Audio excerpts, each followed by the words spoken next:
Gel electrophoresis. Nothing may come to your mind when you hear those words, but I'll give you a quick little real-life example of the many ways gel electrophoresis is used. You are not the father.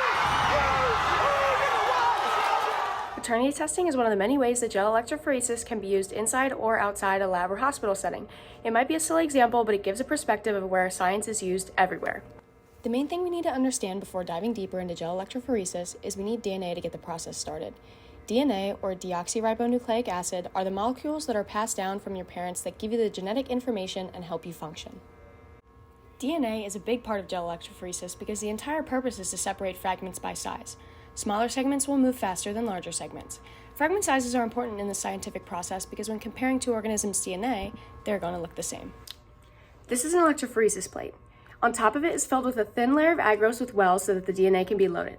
Once the DNA is loaded, the gel can be placed into a gel chamber where an electrical current is applied and it pulls the DNA down the gel.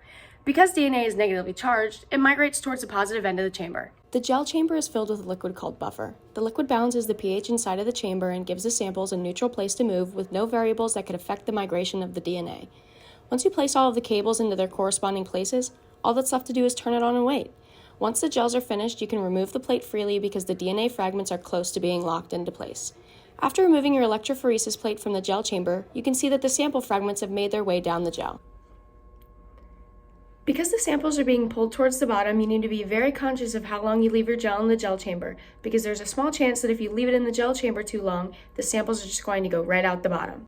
Without gel electrophoresis, there would be a lot less species of animals because scientists use this process to classify the new animals they find. More ways in the real world that gel electrophoresis is used is paternity testing, the study of antibiotic resistance, the study of the proteins in the body, and the study of evolution through shared DNA within species. So next time you catch yourself thinking, when will I ever use this? Now you know.